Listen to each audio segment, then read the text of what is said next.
A soup of sludge and mining waste flooding a corner of southeastern Brazil now for nearly a week. It started pouring into neighborhoods last Thursday after 2 dams collapsed and an iron ore mine. There are at least 6 confirmed deaths, with more than 20 still missing. The mud, reached the Doce River, which passes through the states of Minas Gerais and Espírito Santo.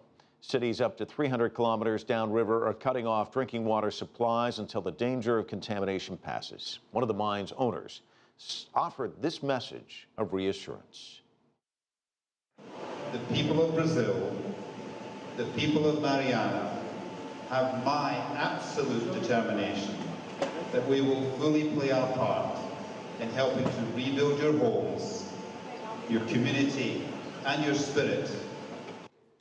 But for the family of a 5-year-old victim, it is little comfort. Her body was pulled out of mud and rubble. Her father, now hospitalized, her family, homeless. CCTV's Lucrecia Franco has more on the ongoing search for victims and deepening concerns among residents.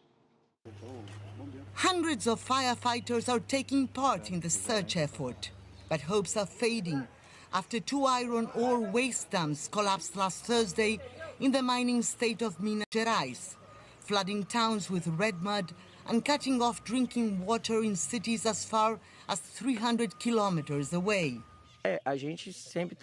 We always work, expecting to be able to find people, possibly on the banks, so we continue the search. But unfortunately, the more time passes, the chances diminish, but we have not lost hope. The rupture unleashed some 62 million cubic meters of waste, according to mine operator Samarco, a joint venture between the world's largest mining company, Australia's BHP Billiton, and the biggest iron ore miner, Brazil's Vale. The torrent of red mud engulfed the town of Bento Rodrigues and reached the neighboring state of Espírito Santo through a nearby river, raising environmental and safety concerns. What we must consider is that Minas has a very large number of dams, so we must start a process to learn the lessons of this tragedy, to create a procedure to improve emergency protocols. As investigators probe the cause of the disaster, displaced residents have been trying to retrieve what they can in Bento Rodrigues, where all but about 20 of its 180 homes were destroyed by the mud. We haven't cried, but when you go back to where you live with all the memories, it makes you want to cry. According to Samarco, the mine operator whose license has been suspended, the iron ore residue consisted of mining waste which has little environmental impact.